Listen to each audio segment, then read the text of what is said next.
You are listening to the Disney Dream Girls, an unofficial Disney theme parks podcast, and this is show number 319 for Sunday the 14th of June 2020. Where dreams begin. Well, hello and welcome to this week's Disney Dream Girls. My name is Michelle Young, and together with my jolly good chum Jayne Phipps, we are your guides to the place where dreams begin. Hey up there, Phipsy, how's things down in Derby? Well, as I sit here recording with you, Michelle, you wouldn't think it was June. It's very grey, it's a bit damp, and I'm sat here with my Beauty and the Beast t-shirt on, which looks lovely, and I've had to cover it up with a Mickey sweatshirt because I got cold. That's not right for June, is it? It's not right for June at all, lovely. It's not right. Our lovely May weather has disappeared into grey skies, and not far round the corner from me, they are converting this really big, large stone building. And they've decided for the last 4 days to sandblast it. So all you hear all day is this sound. Nice. You go outside, you're inhaling the sand. And what makes me really, really angry is what is up with the history of that building? What is so wrong with it being soot-stained? It's got character. It's got history behind it. And you're wiping it all clean and wanting it all sparkly and new. Yeah, no, it should be left with the element worn appearance, shouldn't it? Because, like you say, it's a bit of history. Because obviously around you there's lots of mills and remembrance of the Industrial Revolution, I would have thought. Yeah, completely. Anyway, that's my gripe for this week. We have got an absolute stonking show coming up with a little bit of a smorgasbord of all sorts of goodness, with one thing in common: Disney, because we are a Disney podcast. I'm glad you said that, Michelle. I was beginning to wonder there for a minute. I know. And I was quite impressed with myself because I did this week's show in one take. Listeners to our Patreon show would have realised that sometimes Michelle gets it wrong and needs to put her teeth in, because they got what's and all show 318 released to them last week. So sorry guys, I hope you enjoyed the polished up version as well, because that was great. But we had the wonderful Seth Kabursky talking about opening up Orlando, and it's really exciting, isn't it? It is, but it's a bit scary as well. I'm glad you said that, because I'm just thinking, I know where my head is at. My head is at, as much as I want to get out of this house, as much as I want to come down to Derby and give you a big old hug, as much as I want to get back to Disney, I know this moment in time, the best and safest place for me is here, because we are not ready. Yes. I think this is my fear at the moment with everything. And it's not just with Disney. It's, it's when you watch, whether it's our media or, I watch an awful lot of US media as well, and you see the numbers that are still going upwards, and I know we're plateauing, and I know we're kind of, the percentage increase isn't as big as it was, and all that's coming downwards, but it's still out there. And it does my head in a little bit that we all seem to be giving this green light to go out and do stuff, and I'm not quite sure if I'm ready to go out and do stuff just yet. It's kind of freaking me out that as of tomorrow, when this show goes out, I will be actually in work for the first time in about, crikey, 13 weeks will it be? And that's a little bit scary, to be honest. Well, bear in mind that your clientele, the people coming to the preschool, have no concept of the word social distancing. When, what you're going to do, one of the little cherubs falls over and cuts themselves, what you're going to do? Get a 2 metre meter stick out and stay away from them. Well, quite, and this is it, I'm going back into an environment where my preschool will not be preschool, because we are not allowed to do at least half, if not more, the things that we would have done normally. I think that's the thing when I think about preschool and how my work environment is going to be, and I think about how other people's work environments are and are going to be over the coming weeks, and then I apply that to going to a theme park, and it's like, I'm not quite sure if that's the experience that I want just yet of a theme park, because it's not going to be anything like the experience that I have in my head that I know and want to enjoy again. And especially before we even counter into the fact the amount of money that the likes of you and I have got to spend to get to these theme parks, never mind what that experience is going to be like if we were to be able to get there anyway. True. Anyway, lovey, as this is a perfect link, we're talking about things reopening, and all crossed for you on Monday. I'm sending out good vibes. Thank you, darling. Disneyland announced on Wednesday a proposal to begin a phased opening, starting with Downtown Disney July the 9th. Yeah, not that far away, is it? Then you've got Disneyland Park and Disney California Adventure, 17th of July, and then the Grand Californian and Disney's Paradise Pier on the 23rd. No news as yet with regards to the Disneyland Hotel, which... strange. I'm not quite sure about why that one's been left out. The only thing I can think of is maybe they're putting all their efforts into those two hotels to get open, so they've got a more sort of moderate-y, value-y type, if you can call Paradise Pier that, because it is quite expensive. And then they've got the high-end plush one, which everybody's in one building. Whereas with the Disneyland Hotel, you've got the towers and there's a lot of mingling in between, and you know there's too much consideration to be given for walkways and things like that at the moment. I don't know. Possibly, yeah, maybe older style buildings and not got the space element that maybe more modern buildings have. I don't know. Interesting the fact that they're obviously going down the same route as Florida by opening up the Springs type area, if you get what I mean, that open area first, before opening up the parks, before opening up the hotels. And it's interesting because obviously California, their rates at the moment have kind of gone up a little bit following the Memorial Day weekend. It's interesting that they've got these dates for the future, and I understand why, because from a business point of view, they've got to give that boost of confidence to shareholders, etc., that they have got plans afoot, that they are aiming for something or other, and they're not just sitting in perpetual limbo. I understand all that, but like we said before, it's peculiar as a patron of these things. When you look and you see that rates of infection and death rates are still there, they're not necessarily going the direction that you would like them to be going in. So what's the actual ethos behind, the reasoning behind these opening dates? I guess money's coming into it, unfortunately, I would suspect. I imagine so, but there's also a lot of push towards getting the economy up and running, getting people back into work, getting some form of normality to people's lives. And this is one way of doing it. I know from my point of view as an annual pass holder, I've got no chance of getting there because I can't get on a plane. And even if I did, I have to have a 14-day isolation period when back. So it's something I cannot physically do. I've put in for a refund, and I'll gather I'll probably get just under 4 months refund, which will be a nice little bonus because I have not been able to utilise my annual pass. If I would have had this information in hand when I went in December, I wouldn't have bought an annual pass, I would have bought tickets. That little bit of extra money coming back is funding a purchase. Can you guess what the purchase is going to be, Jane? I don't know, Michelle. What are you planning on? Well, I did get the Disneyland train station. You did?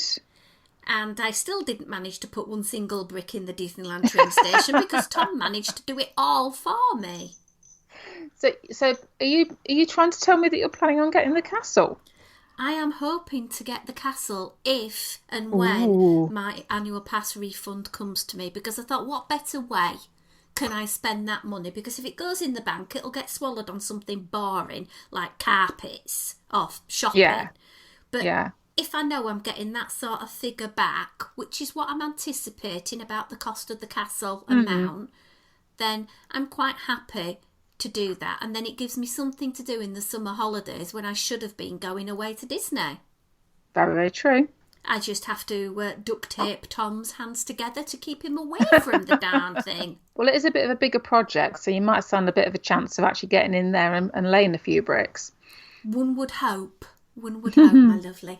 So that's Disneyland opening up. So that's That's brought about a little bit of a surprise because it did come a little bit out of nowhere, did that announcement. But Yeah. all good news. But literally on the same day, we had another announcement, and this was about the Disneyland Paris run weekend scheduled for September. Kind of no surprise, really, but it has been officially cancelled. Yeah.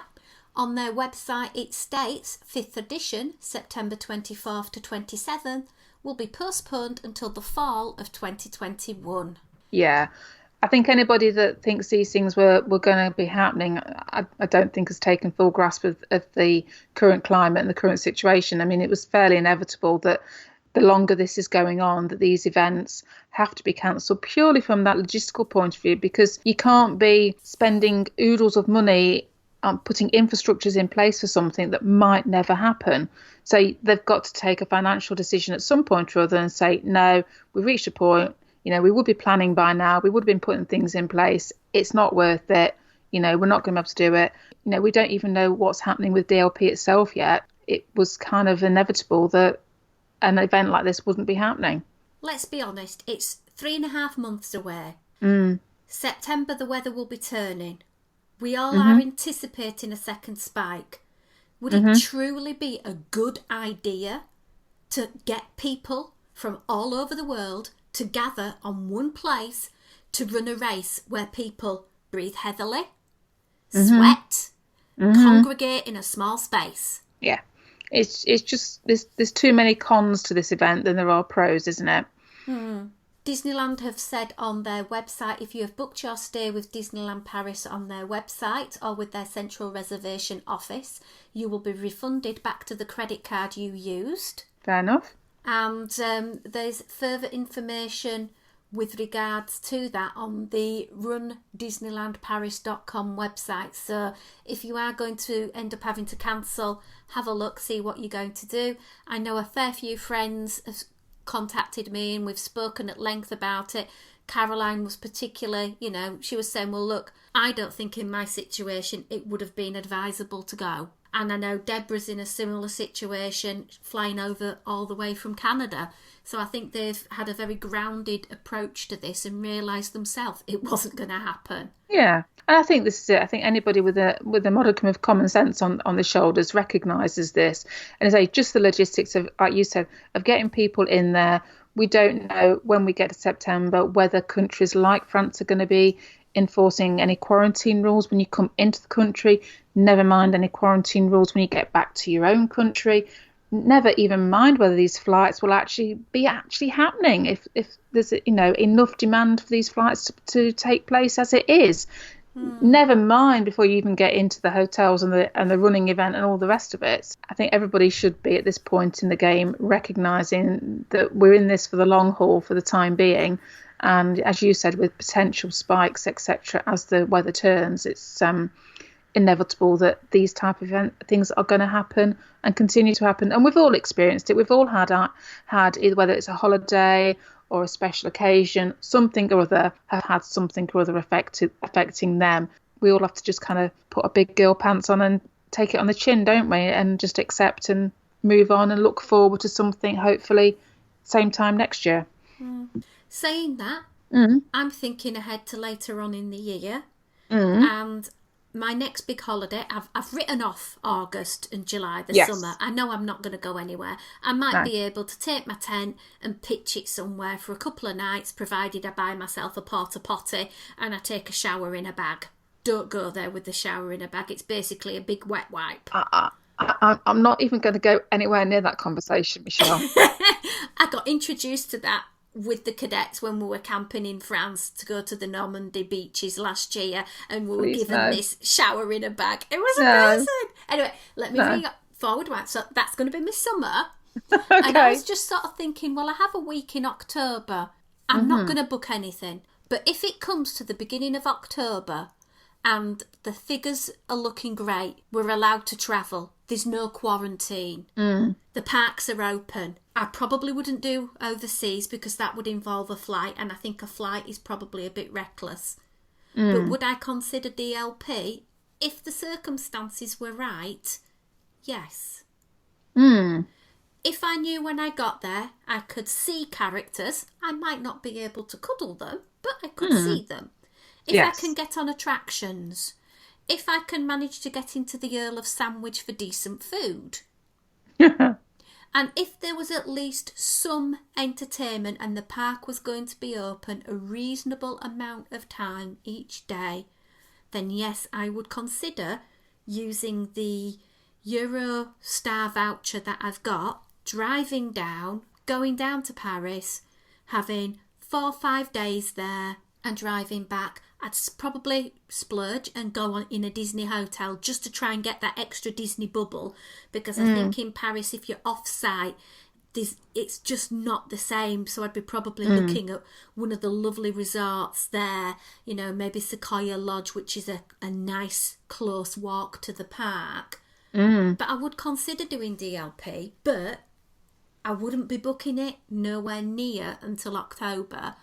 And as I say, it would be dependent on the current climate in this country and in France. And I probably would wander around wearing a mask just to be on the safe side. But what would you do? I think, Michelle, I would probably echo everything that you've said there. I think that would be the only viable park trip for us in the UK, because I'm a bit like you. I don't think flights at the moment, even if things took a dramatically positive turn, would be something I'd feel 100% comfortable with. Yeah. Especially because the flights for us to get to America, you know, it's 9 hours to Florida, 12 hours to LA. They're not short flights, are they? I think the fact that we've got the Eurostar, whether it was using the Eurostar, whether going, you know, driving down, are perhaps more appealing transport options to get to Paris. You're always going to run the risk with going to DLP at that time of year, and going even if you were to look later on into the year, say around Christmassy sort of time, that the weather's not going to be brilliant. It would depend on, as you said before, what circumstances they were going to be operating under.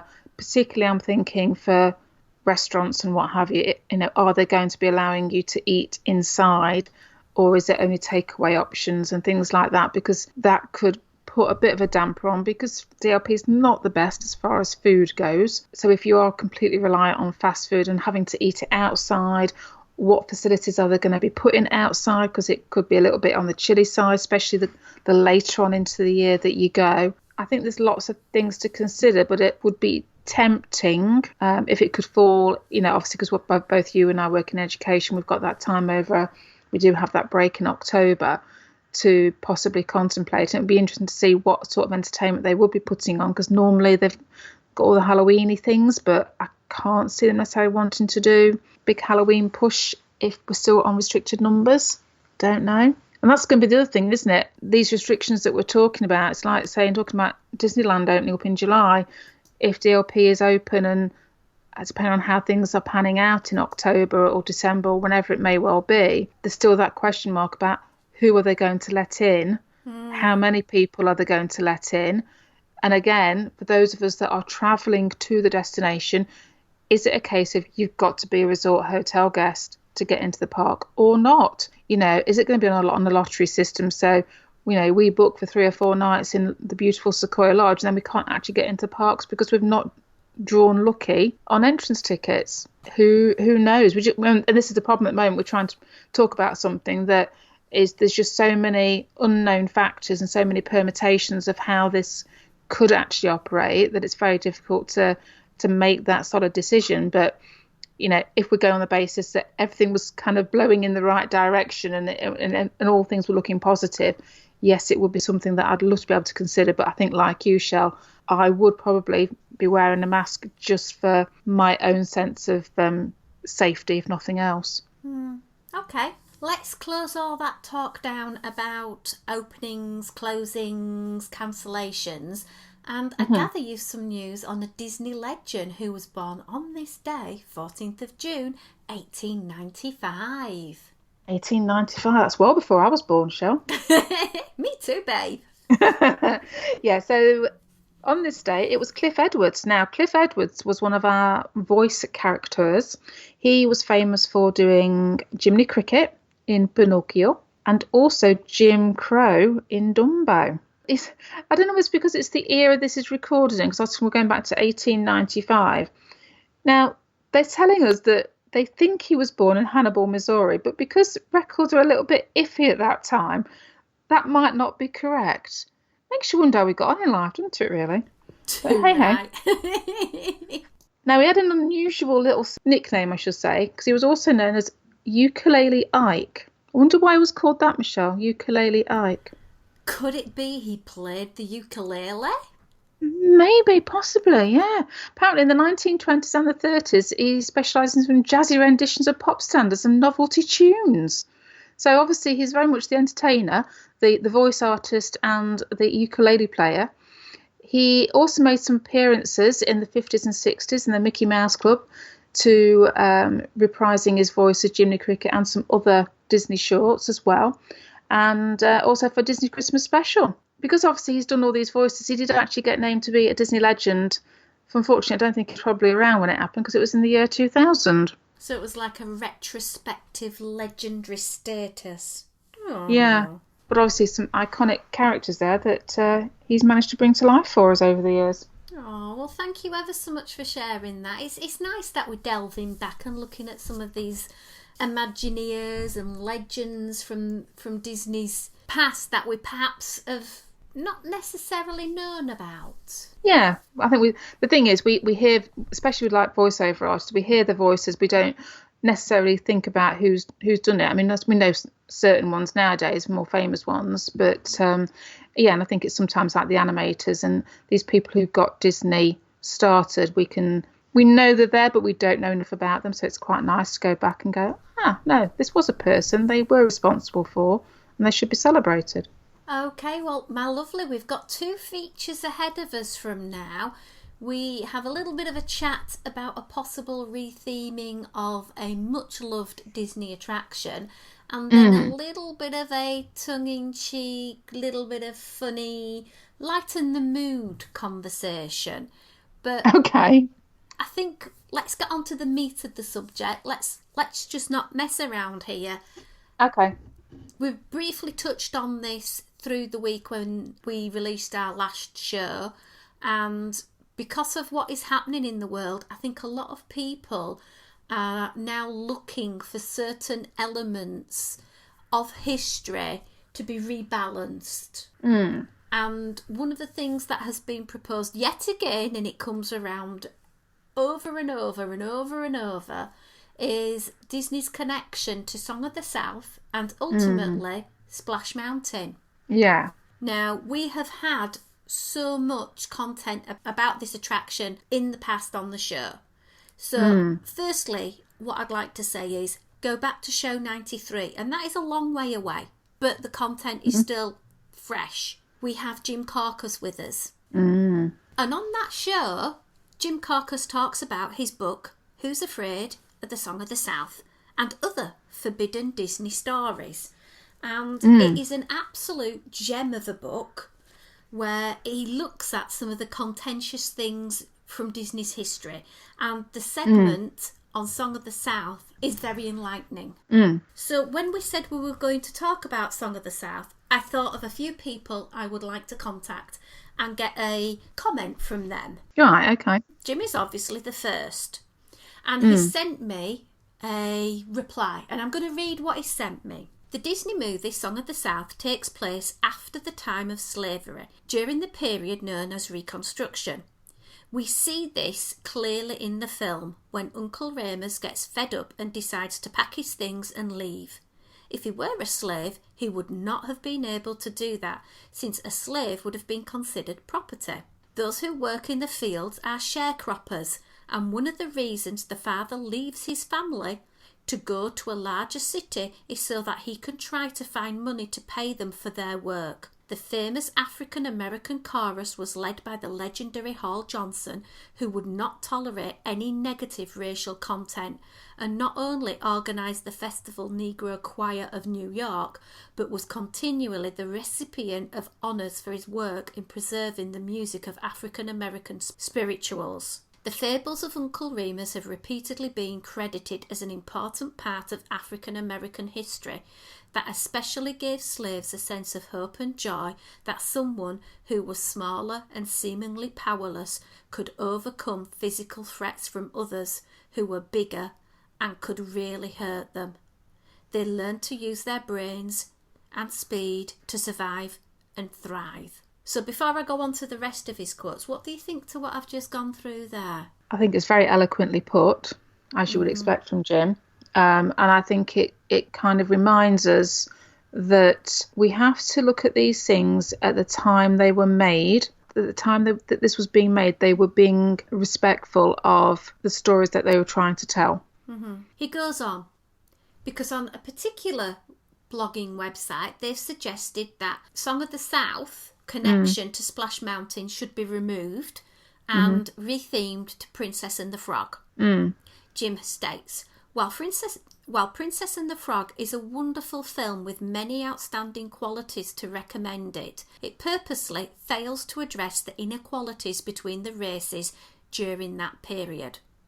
And to be honest, I've never even thought about it until Jim highlighted that. And then he goes on. CEO Michael Eisner only okayed Splash Mountain attraction if it had no reference to Uncle Remus or, in fact, any humans at all. It opened in Disneyland in 1989 and at Walt Disney World in 1992. African-American performer Nick Stewart, who voiced Brer Bear, came out of retirement to voice the character for the attraction. He used some of the money he received for doing the original movie to found the Los Angeles Ebony Showcase Theatre in 1950. That gave African-American actors an opportunity to play roles other than maids and butlers. The Walt Disney Company stopped releasing Song of the South in 1986, and generations of people have ridden Splash Mountain with little or no idea it was inspired by a Disney film. As a result of it not being widely re-released like other Disney films, a lot of misunderstanding about that film exists. At the time, it was revolutionary in portraying children of every race and social status playing happily together as equals, which was something not shown in other Hollywood films of that time.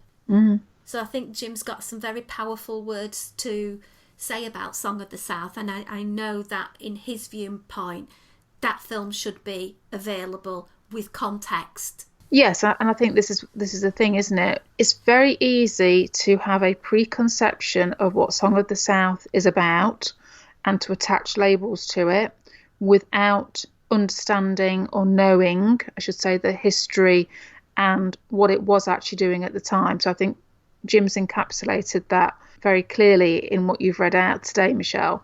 I love Splash Mountain. I think it's a great little ride. I always have done. I rode it in 92, not many weeks after it had debuted in Magic Kingdom and Disney World. So it has got like a little special place in my heart, but purely for that reason. But it doesn't portray any of the things that I think people would jump to the conclusion that Song of the South is about. And like you say, most people riding that attraction don't necessarily understand the connection to Song of the South, never mind know that Song of the South is a Disney film. Now, I also reached out to the wonderful Len Tester, and he says he thinks that a retheming at this point is unavoidable. I know Disney has a lot to do in its parks right now, but the Pirates set the precedent for changing an attraction based on evolving norms. If enough guests want to see the change, Disney wouldn't have a choice. And he's anticipating in the next few years seeing an overhaul to the attraction. He said, you should have a show where your listeners propose an obscure Disney film or cartoon to take over the theme while keeping the ride experience as close to the current as possible. Now, I did say to Len, I think it should be the Jammy Dodger Dunker, because we all know that Len loves a good old Jammy Dodger. He does, yes. Did he not agree to that? No. But I have got some comments from our wonderful listenership over on the podcast family, and I would like to share some of their ideas because you've come up with some corkers. You really, really have. Caroline Gray suggested Moana chasing Maui in a boat.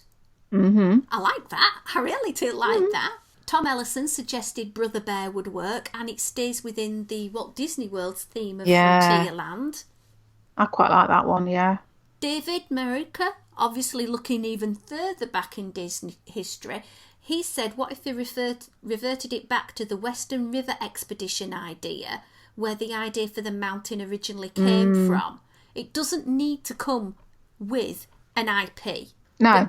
But he says, well, if it is going to be an IP, there's a fifth Indiana Jones movie coming. Yeah, I suppose it'd have to tie in if there was a water element in that movie, wouldn't it, I suppose? But, yeah. I mean, I must admit, from when I saw that, what David had put there, it was something that I'd thought about, that element of going back to what was on the drawing board originally, because I know a little bit from the history that the only reason it was called Splash Mountain was because the movie Splash was out at the time, and Michael Eisner wanted that name to be used, and they couldn't actually fit in anything around the movie Splash into the mountain. So it was one of those weird mashups where one idea, but we've got to have this name, kind of came together. So, but yeah, you just say we are a little bit obsessed with the fact that it has to tie into a movie or a character, but actually it doesn't need to. It could just stand on its own, couldn't it? Yeah. Eric Warren has suggested the Black Cauldron. And he said that final drop is putting you in Gurge's place to stop the cauldron brawn. Okay. Kristen Gilson has said she agrees she saw somebody's work online of doing a redo of it, recreating it scene by scene to fit in with Princess and the Frog. And I suppose in Disneyland that bayou feel would work really, really well. That's what I was thinking. It kind of does fit, again, a bit like the Brother Bear fitting into Disney World. That would kind of fit in, wouldn't it, to for Disneyland, yeah. Amber Nichols has said Goofy movie. So Stephen Klemowska's come up with a really good idea, and I love this.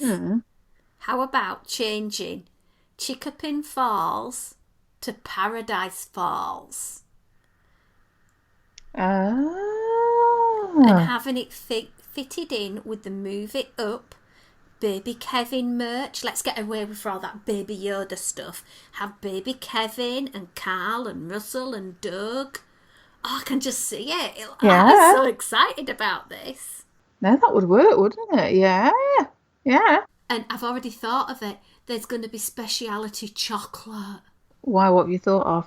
Well, there's got to be speciality chocolate because Kevin likes his chocolate.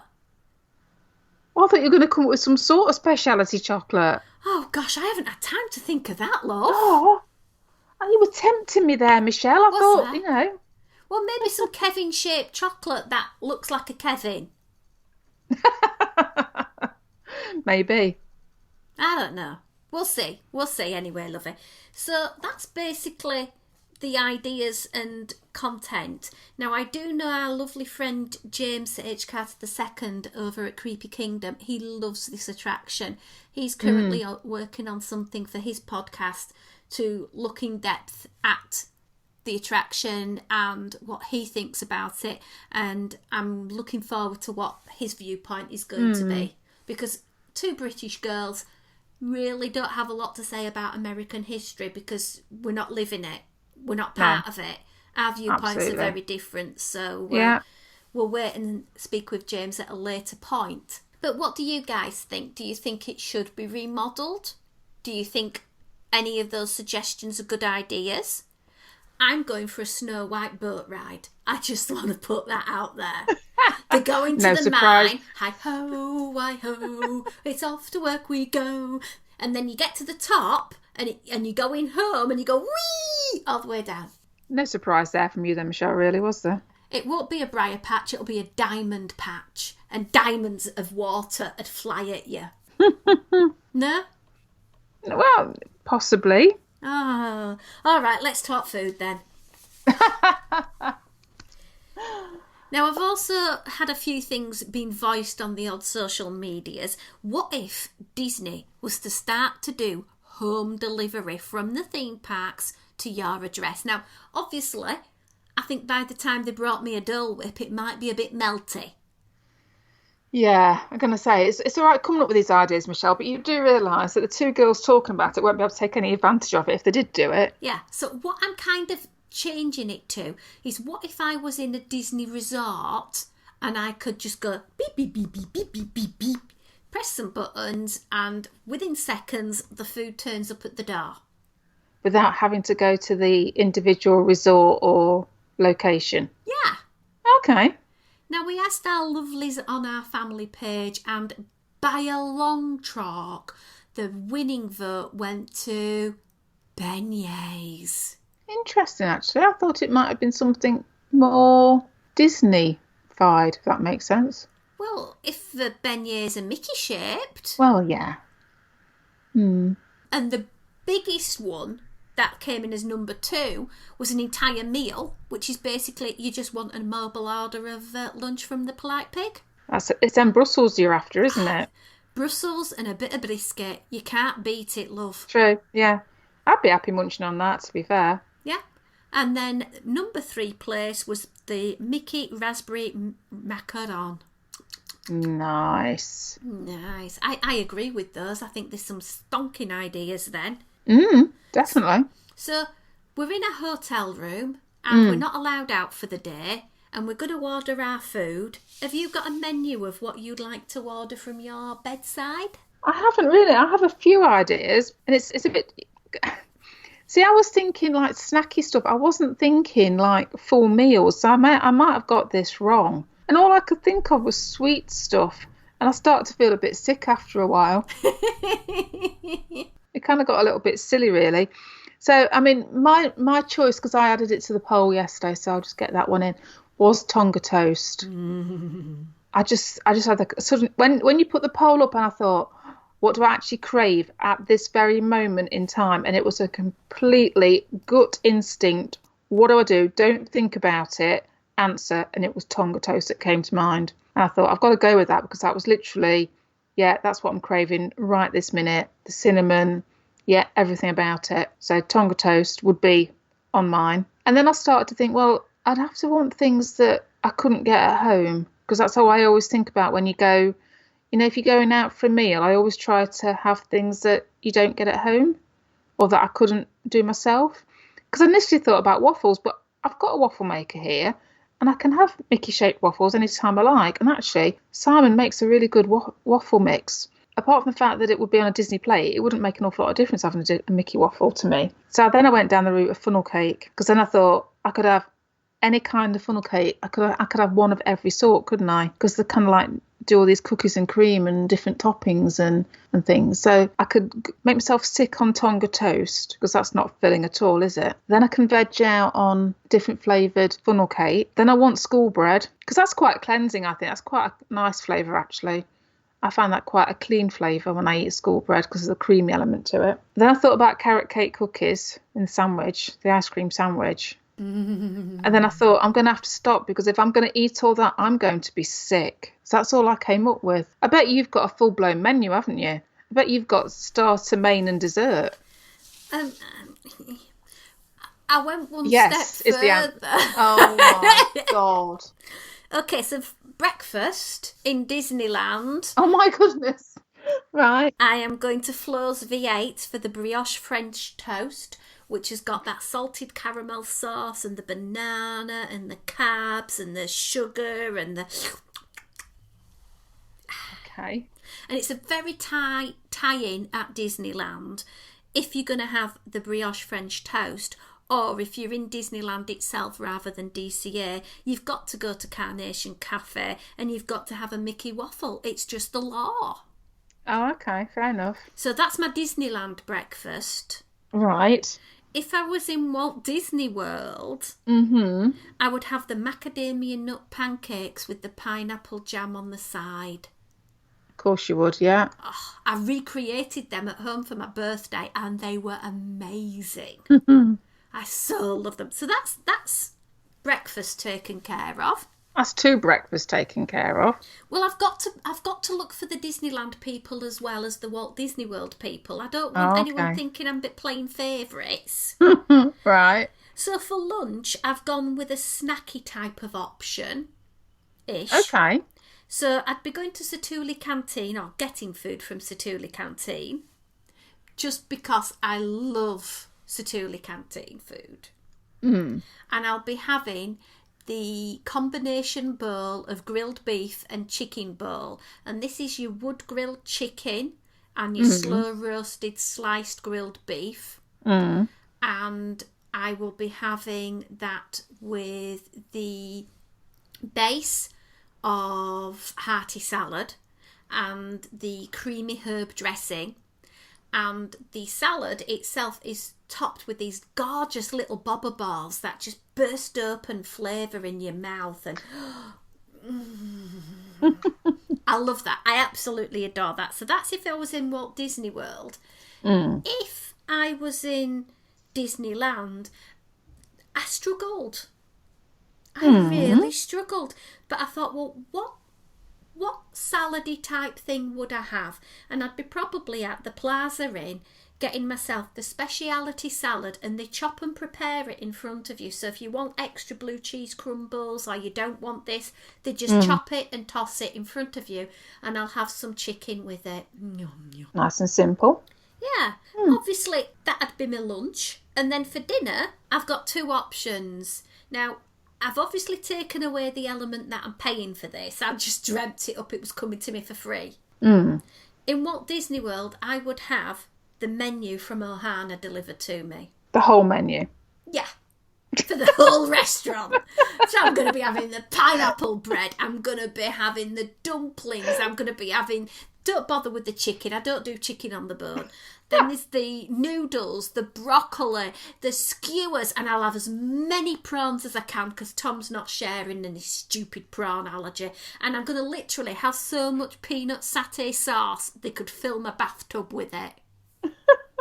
Right, okay. And that's obviously dependent on the fact that I'm not at All Stars because they don't have bathtubs anymore. It's a walk-in shower.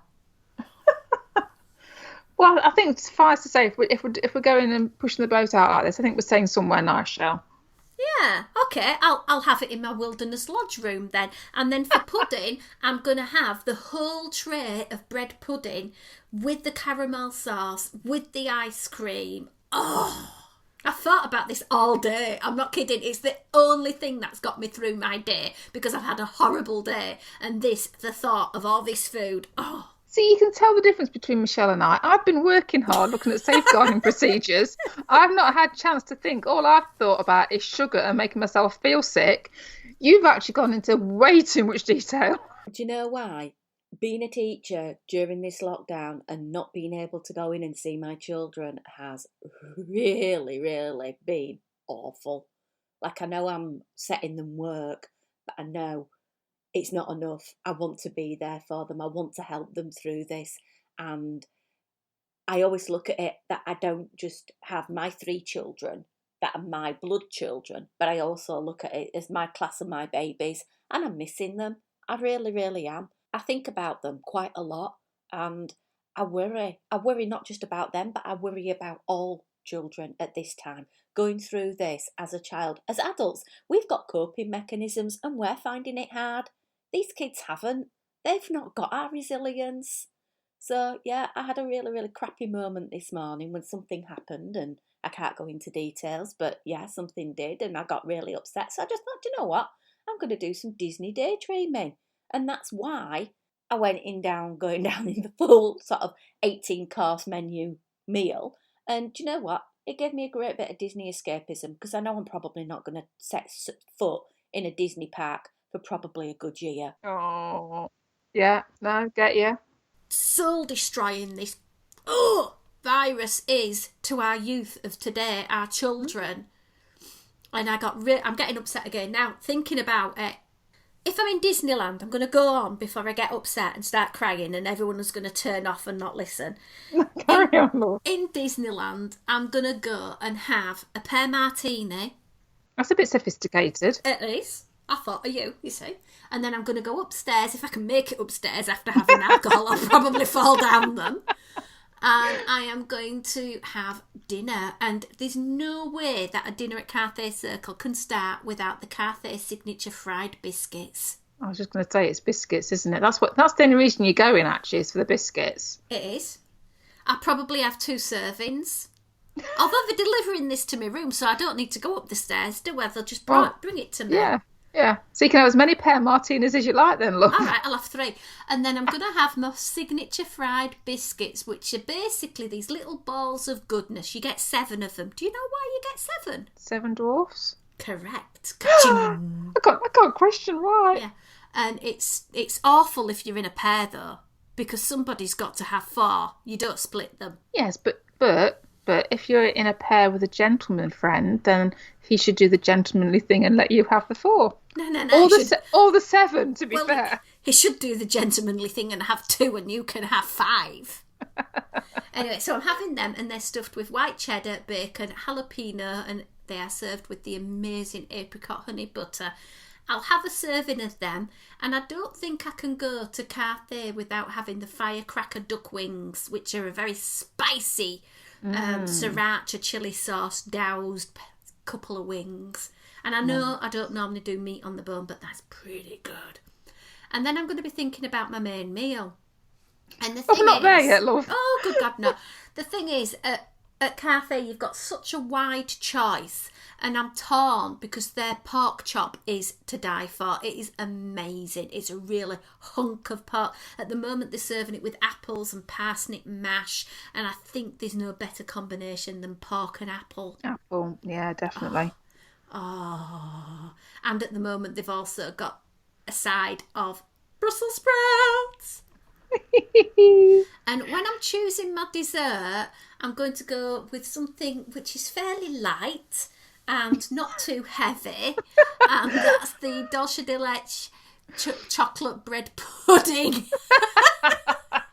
I'm going to say, I'm liking the fact that you're thinking about this, Michelle, after what you've apparently just squaffed down yourself. So, yeah, nice and light. Yeah.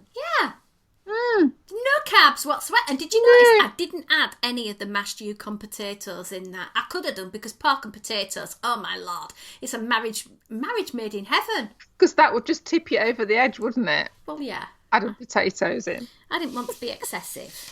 No, quite. I don't want anybody saying that Michelle's OTT at all. No. So, Don't know where you get that idea from, Michelle. not at all.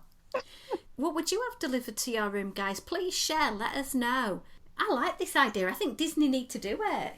I want to say, can anybody match what Michelle's come up with? Because that's... I think between you and I, shall talk about 2 different ends of the spectrum. Well, as I say, I needed a bit of a diversion for half an hour, and thanks to the wonders of Turing Plan Menu Finder, it didn't take long to find my favourites and be able to recall the delicacies in those restaurants. So, yeah. Look, maybe this is going to be the new way forward for Disney. Perhaps, to be able to partake of these restaurant delights, it's going to have to be room service only. Maybe so. Because you're not going to have to worry about your 2-metre ruling, are you? Yeah, well, we shall see. Anyway, guys, we're going to wrap up this show here and now. Hope you've enjoyed it. I hope we've brought some content to ponder, some content to chuckle, and some content for you to go, what the earth are they on about? I think this lockdown might be getting to us, Michelle. Yeah, I need to get out. Seriously. Hairdresser is opening in July. Hurry up, please. I've got roots. Yeah. So, you can find us on the social medias at DisDreamGirls. Full show notes with links to the previous shows that Jim Corcus has been on are available on DisneyDreamGirls.com. Please pop over there. We'll have some links to the bios and some further information, so it's always worth a while popping on our website. You can catch us for some more chat on Disney Dream Girls Podcast Family over on Facebook. Just request to join in. And as usual, we will be now doing what seems to be quite an in-event on Sundays, our 6 o'clock quiz. Now, that's not 6 o'clock everywhere. It's 6 o'clock England time. But if you are over on Eastern, it's 1 p.m. And if you are Pacific, it's 10 a.m. And if my brain serves me right, for Australia, Kat and Lewis, it's 1 a.m. And I'm sorry if anyone else I've not included your time zone, but please notify us where you are and we'll try and work out a time for you. But yes, look, it's good fun though, isn't it? Everybody should try and join in. We have a bit of a giggle. A bit of a giggle. I've sent out a few prizes, and do you know what? it's a little bit of something to look forward to on a Sunday for us to do. So Absolutely. look out for the advert for that on our Disney Dream Girls podcast family. Until next week, it's a goodbye from me. And it's goodbye from me. This podcast is part of the After Dark Podcast Network.